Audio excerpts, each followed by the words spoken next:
What is up, my friends? It is time for the Merseyside Derby preview here on Anfield Agenda. As always, my name's Craig and I'm going to do my best to give you my predicted 11 and a score prediction that I think would get the job done against Everton. As always, folks, it is over to you guys in the comments to let me know whether you agree or disagree. Over the course of this video, we're going to do what we always do. Going to try to give you as much of an injury update as we can. We'll have a bit of a fact file on Everton and we'll look at their form coming into this game. Then I'll go through, give you my predicted 11 and we'll finish up with a score prediction.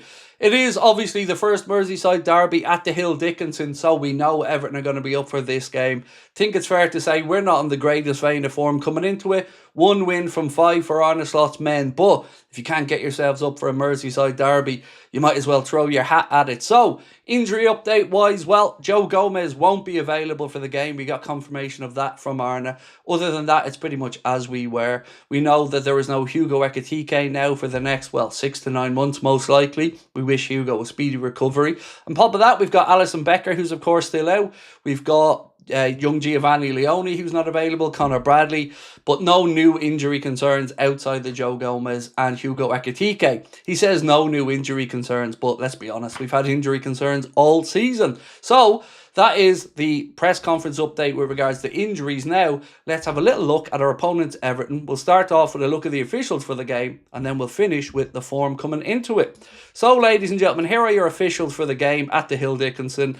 Your referee is going to be Mr. Chris Kavanagh. A reminder that this game is a 2 p.m. kickoff, which means, of course, our coverage here on the channel will start from 12:45. The referee's assistants, Dan Cook and James Mainwaring. Fourth official, Andy Madley.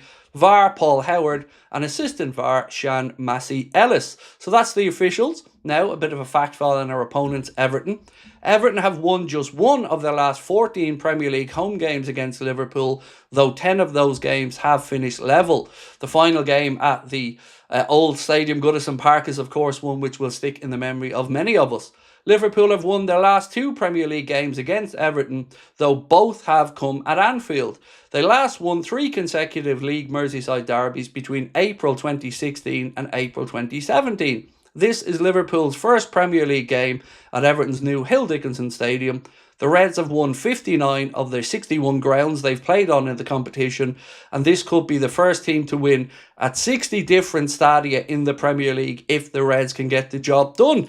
So look, we don't need any more motivation, but we could be the first team to get 60 wins in 60 stadiums, so let's wait and see.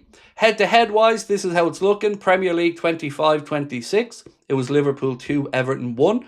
In the Premier League 24-25, it was Liverpool 1, Everton 0, and Everton 2, Liverpool 2, which was, of course, the last game at Goodison Park. Well, the last derby at Goodison Park. Everton's recent form coming into this one, it was Brentford 2, Everton 2 in the Premier League. Also in the Premier League, it was Everton 3, Chelsea 0, and what a performance that was. Also in the Prem, it was Arsenal 2, Everton 0. So they didn't manage to get the better of Mikel Arteta's men. Arteta, of course, a former Everton player.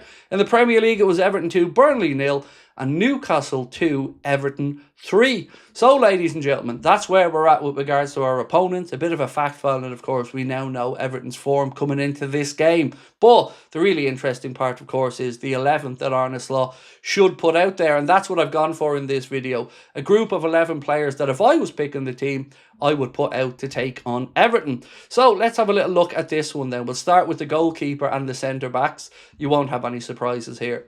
It is going to be Georgie Mamardashvili in goal. Of course, Alisson Becker is still out injured. And at centre-back with Joe Gomez out, well, we really do have no other options. It is going to be your captain, Virgil van Dijk, and Mr. Ibrahim Konate. Lots of, positive chatter that Konate could be about to sign a new deal, but I feel like we've been saying that for a while. So in this one, it is Mamardashvili, Konate, and Virgil.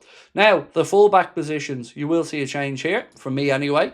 At right-back, Jeremy Frimpong, no real surprises there. At left-back for this one, I go for Andy Robertson for a couple of reasons. One, it's going to be his last Merseyside derby. 2, his experience, I think, could be vital in this one to keep a cool head.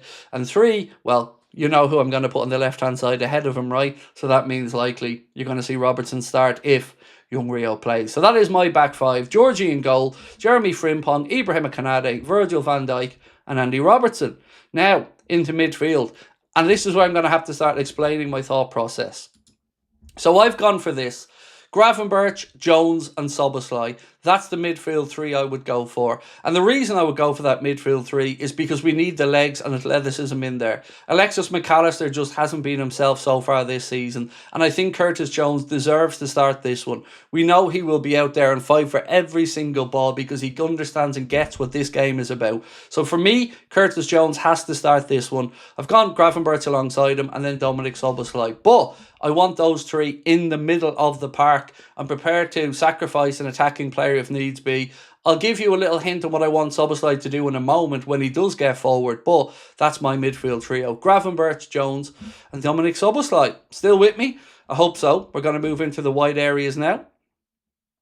So this is what I've gone for here. Mohamed Salah on the right and Rio Nyamoha on the left. And that's exactly what should have happened against Paris Saint-Germain, in my opinion. Rio has to play this game. Yes, Cody Gakpo, of course, could play on the left-hand side, but we need the fear factor of Rio. We need him running at those Everton defenders and putting the fear of God into them. So why not go with the two hot hands, the two boys that scored in the last Premier League game against Fulham? So Mohamed Salah on the right, Rio Nyamoha on the left. Now, who have I gone for through the middle? Surely it's Isak, right? No. I've gone for Florian Wirtz. Now hear me out. I know Isak can't do the full 90 minutes, so I don't want to start him in the game because then he's coming up against defenders with fresh legs. I would like to see him introduced maybe around the hour mark. That's why I've gone for Wirtz through the middle. I'd also like Wirtz and Szoboszlai to kind of drift in and out. One of them to move forward, one of them to drop deeper. And yes, it is playing with a false nine, but it was that or Cody Gakpo. And for me, that is the best 11 that I think I can put out there with a good conscience, genuinely thinking we could go and win this game. Now, we might need to win it a little bit later, and that's why I talked about bringing Isak off the bench. What we've seen when he started games is it takes him a while to get up to speed, but if we're bringing him in against tired legs a bit later in the game, I think he can have more of an impact. So, for me, Georgie Mamardashvili in goal, Jeremy Frimpong at right back, left back Andy Robertson, centre back pairing Kanade and Van Dijk, a midfield of Gravenberch, Jones and Szoboszlai, and then up top, Rio on the left, Salah on the right, and Mr. Florian Wirtz through the middle. So I hope you're still with me, but don't go anywhere yet. We've still got to get to the score prediction in this one. And this is where I did struggle. I could sit here and talk about a Liverpool victory. I could sit here and talk about an Everton victory, and both would have some credence to them. But ultimately, I do think this game is going to end in a stalemate. So this is what I've gone for, ladies and gentlemen.